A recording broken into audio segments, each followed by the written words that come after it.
Marxist literary theory is based on the philosophy and principles of Karl Marx.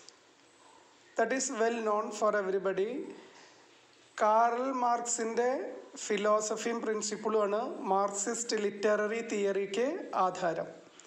Karl Marx പറഞ്ഞാൽ 1918 മുതൽ 1918 മുതൽ, ഇതിൽ തെറ്റിയിട്ടാണ് കൊടുത്തേക്കണത്, 1918 മുതൽ 1883 എന്നാണ് കൊടുത്തേക്കണത്. അപ്പോൾ നേരെ തിരിച്ചമർച്ചാവും 1883 മുതൽ 1918 വരെ എന്നൊന്ന് കൺഫേം ചെയ്യണം എല്ലാവരും. And Frederick Engels. ഇപ്പം ആംഗൽസും കാൾ മാർക്സിൻ്റെയും ഫിലോസഫിയും പ്രിൻസിപ്പിളുമാണ് മാർക്സിസ്റ്റ് ലിറ്റററി ക്രിറ്റിസിസത്തിന് ആധാരം. Marx and Engels introduced communism in their jointly written Communist Manifesto of 1848. 1848 communist manifesto പറയുന്ന ഒരു കൃതി ഇവർ രണ്ടുപേരും കൂടി രചിച്ചു. അതിലാണ് ആദ്യമായിട്ട് കമ്മ്യൂണിസം എന്നുള്ള കോൺസെപ്റ്റ് അല്ലെങ്കിൽ കാര്യം ഇൻട്രൊഡ്യൂസ് ചെയ്തേക്കുന്നത്. The objective of Marxism is to bring about a classless society. നമ്മൾ പഠിച്ചിട്ടുണ്ട് ബ്രിട്ടീഷ് ഹിസ്റ്ററിയിൽ middle class, lower class, upper class എന്നുള്ള ആ രീതിയിൽ വ്യത്യസ്ത ക്ലാസ്സുകളിലൊരു സൊസൈറ്റി ആയിരുന്നു നിലവിലുണ്ടായിരുന്നത്. അപ്പോൾ ഇവരുടെ ലക്ഷ്യം എന്തായിരുന്നു വെച്ചാൽ ക്ലാസ്ലെസ് സൊസൈറ്റിയാണ്. എല്ലാ സമത്വം, മുതലാളിയും തൊഴിലാളി എന്നുള്ള വിഭജനം ഇല്ലാത്ത ഒരു ബൂർഷ്വകളില്ലാത്തൊരു സൊസൈറ്റിയാണ്, സാമൂഹ്യ വ്യവസ്ഥിതിയാണ് അവർ കണ്ടത്. Based on the common ownership of the means of production. ഇപ്പോൾ പ്രൊഡക്ഷൻ, ഉൽപ്പാദനമാണ് കാറൽ മാർക്സ് സാമ്പത്തിക ശാസ്ത്രമാണ് കൂടുതൽ പറഞ്ഞിട്ടുള്ളത്. അദ്ദേഹം പറയുന്നത് വെച്ചാൽ പ്രൊഡക്ഷൻ്റെ ഓണർഷിപ്പ് അതിനു വേണ്ടി വർക്കേഴ്സിൽ നിക്ഷിപ്തമാവണം. അതായത് ഇപ്പോൾ നമ്മൾ ഫാക്ടറി എന്നൊക്കെ പറഞ്ഞാൽ എങ്ങനെയാണ്, ഒരു മുതലാളി ഉണ്ടാവും, അയാൾ കമ്പനി നടത്തുന്നു, കുറേ ആൾക്കാർ വന്ന് വർക്ക് ചെയ്യണു, വർക്ക് ചെയ്യുന്ന ആൾക്കാർക്ക് ശമ്പളം കൊടുക്കണു, പക്ഷേ വലിയൊരു ലാഭം മുതലാളി അടിച്ചു മാറ്റണം. അപ്പോൾ ഇത് പാടില്ല. ആരാണോ പ്രൊഡ്യൂസ് ചെയ്യണത് അവർക്ക് തന്നെ ആയിരിക്കണം. ഇപ്പോൾ നമുക്കറിയാം ഈ കോപ്പറേറ്റീവ് ബാങ്ക്, കോപ്പറേറ്റീവ് കോളേജ് എന്നൊക്കെ പറയണത് അതെങ്ങനെയാ വെച്ചാൽ 10-25 ആൾക്കാർ തന്നെയായിരിക്കും, മുതലാളിയും തൊഴിലാളിയും അവർ തന്നെയായിരിക്കും. അപ്പോൾ ആ വ്യവസ്ഥിതിയാണ് ഈ കാൾ മാർക്സും എംഗൽസും പറഞ്ഞിട്ടുള്ളത്. Based on the common ownership of the means of production, distribution, production മാത്രമല്ല ഡിസ്ട്രിബ്യൂഷൻ ആൻഡ് എക്സ്ചേഞ്ച്, അത് വിതരണം ചെയ്യലും കൈമാറ്റം ചെയ്യുന്നതൊക്കെ ആ ഉൽപ്പാദനം ആരാണോ നടത്തുന്നത് അവർ തന്നെയായിരിക്കും നടത്തം. മറ്റത് ഉൽപ്പാദനം നടത്തുന്നത് ഒരു കൂട്ടർ, അതിൻ്റെ ലാഭം കൊയ്യുന്നത് മറ്റൊരു. ക്യാപിറ്റലിസ്റ്റ് കൺട്രി എന്ന് പറയുന്നത് അങ്ങനെയുള്ള, അമേരിക്കയിലൊക്കെ അങ്ങനത്തെ വ്യവസ്ഥിതിയാണ്. അപ്പോൾ ഈ മാർക്സിസം പറയണത് നേരെ വിപരീതമാണ്. Marxism is a materialist philosophy because it explains things without assuming the existence of worlds or of forces beyond the natural world around us. അപ്പോൾ എന്താ പറയുക വെച്ചാൽ മാർക്സിസം ഈസ് എ മെറ്റീരിയലിസ്റ്റ് ഫിലോസഫിയാണ്, ഭൗതികവാദമാണുള്ളത്. ഭൗതികവാദം പറഞ്ഞു വെച്ചാൽ ഇപ്പം നമ്മൾ ഈ ലോകമല്ല മറ്റൊരു ലോകം ഉണ്ട് എന്നൊക്കെ വിശ്വസിക്കണ, പരലോകത്തിലൊക്കെ വിശ്വസിക്കുന്ന ഒരു സൊസൈറ്റിയില്ല നമ്മളൊക്കെ ജീവിക്കണം. പക്ഷെ അവർ പറയണത് ആകൊരു മെറ്റീരിയലിസ്റ്റ്, ഭൗതിക ലോകം മാത്രമേ ഉള്ളൂ. It explains things without assuming the existence of worlds or forces beyond the natural world. ഈ പ്രകൃതിക്ക് അപ്പുറം ഒരു ശക്തിയില്ല എന്ന് വിശ്വസിക്കുന്നത്, ദൈവത്തിനൊക്കെ നിഷേധിക്കുന്ന ഒരു സമീപനമാണ് മാർക്സിസ്റ്റ് തിയറിയിൽ ഉള്ളതെന്നാണ് ഇപ്പോൾ ചുരുക്കി പറഞ്ഞത്.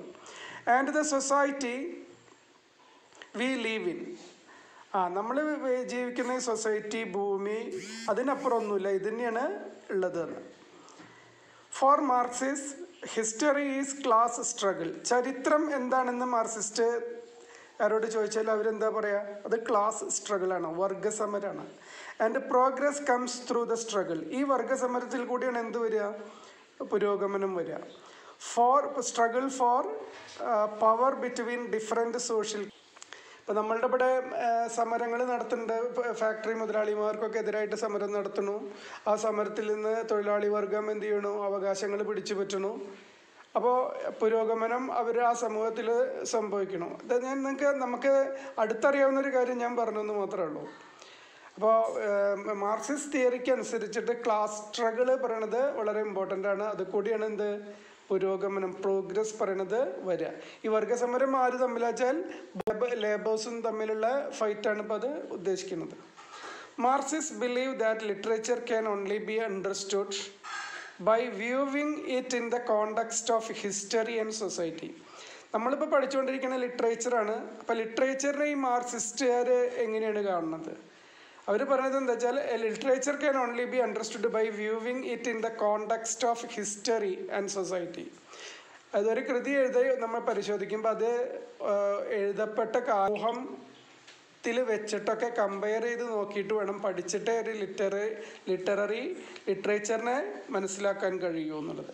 നമ്മളിപ്പോൾ ഏതെങ്കിലും ഒരു നോവലെടുത്ത് ചാൾസ് ഡിക്കൻസിൻ്റെ ടെയിൽ ഓഫ് ടു സിറ്റീസ് എടുത്ത് വായിച്ചു മടക്കി വെച്ചു, അതുകൊണ്ടായില്ല. ആ കാലഘട്ടത്തിനെ കുറിച്ച് മനസ്സിലാക്കണം. ആ ഹിസ്റ്ററി നമ്മൾ ചരിത്രം പഠിച്ചിട്ട് ഇത് എഴുതപ്പെട്ട കാലത്തിനെ കുറിച്ച് പഠിച്ചിട്ടേ എന്ത് ചെയ്യാൻ പാടുള്ളൂ, അത് മനസ്സിലാക്കാൻ പറ്റുള്ളൂ എന്നാണ് പൈമാർ പറയണത്. പിന്നെ പറയണത് എന്താ വെച്ചാൽ both of which are and have been dominated by class struggle.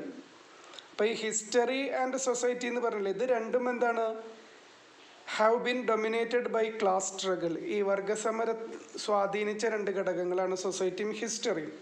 And by the ownership of the means of production. മൂന്നാമത്തെ ഒരു കാര്യം എന്താണ്, ownership of the means of production, ഉൽപാദനത്തിൻ്റെ മെത്തേഡുകൾ. അപ്പം മൂന്ന് കാര്യങ്ങൾ എന്ത് ചെയ്യുന്നുണ്ട്, പറയുന്നുണ്ട്. സൊസൈറ്റി പറയുന്നുണ്ട്, ഹിസ്റ്ററി പറയുന്നുണ്ട്. ഇതിനെ സ്വാധീനിച്ചത് എന്താണ്, ക്ലാസ് സ്ട്രഗിൾ സ്വാധീനിച്ചിട്ടുണ്ടാവാം, ഓണർഷിപ്പ് സ്വാധീനിച്ചിട്ടുണ്ടാവും. അപ്പോൾ അവർക്ക് ലിറ്ററേച്ചറിനെ ആസ് ഇറ്റ് ഈസ് ആയിട്ട് കാണാൻ പറ്റില്ല. അതിൻ്റെ ഹിസ്റ്ററിയും ആ സൊസൈറ്റീനൊക്കെ പഠിച്ചിട്ട് ഒരു കൃതിനെ അവർ വിലയിരുത്തുന്നുള്ളൂ. In every age mankind work to an ideology. നമ്മൾ ഏത് കാലഘട്ടം എടുത്ത് പരിശോധിച്ചാലും മനുഷ്യ സമൂഹം ഏതെങ്കിലും ഒരു പ്രത്യയശാസ്ത്രം, ഒരു ഐഡിയോളജിക്ക് വേണ്ടിയിട്ടാണ് വർക്ക് ചെയ്തിട്ടുണ്ടാവുക. ഐഡിയോളജി പറഞ്ഞാൽ എന്താണ്, സൂപ്പർ സ്ട്രക്ചർ ഓഫ് ഐഡിയാസ്. അത് ആശയങ്ങളുടെ ഒരു വലിയ സ്ട്രക്ചറാണ്. Which they erect themselves. അത് മനുഷ്യ സമൂഹം ആ കാലഘട്ടത്തിൽ അവർ ഇറക്റ്റ് ചെയ്തതാവും, അവർ പടുത്തുയർത്തിയതാവും. To explain how the society works. അക്കാലത്തെ സമൂഹം എങ്ങനെയാണ് പ്രവർത്തിക്കുന്നതെന്ന് കാണിക്കാൻ വേണ്ടി അവർ പഠിച്ചു. Marx the German ideology defines ideology as the sets of beliefs, concepts and ways of thinking. മാർക്സിൻ്റെ മറ്റൊരു പുസ്തകമുണ്ട്, ദ ജർമ്മൻ ഐഡിയോളജി പറയണത്. അതെന്താ പറയണത് വെച്ചാൽ ideology as the sets of beliefs, ഒരു കൂട്ടം വിശ്വാസ സംഹിതയാണ്. Concepts, സങ്കല്പങ്ങളാണ്. And ways of thinking, ചിന്തിക്കുന്നൊരു വഴിയാണ്. ഐഡിയാസ്,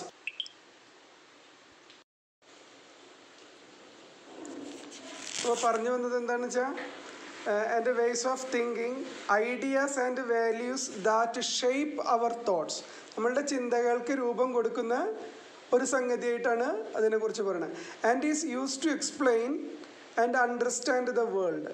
നമ്മൾ കാര്യങ്ങൾ വിശദീകരിക്കാനും ലോകത്തിനെ മനസ്സിലാക്കാനും ഒക്കെ ഉപയോഗിക്കുന്ന ഒരു സംഗതിയായിട്ടാണ് എന്തിനെക്കുറിച്ച് പറയണത്, അല്ലെങ്കിൽ ജർമ്മൻ ഐഡിയോളജിയിൽ പറയണത്.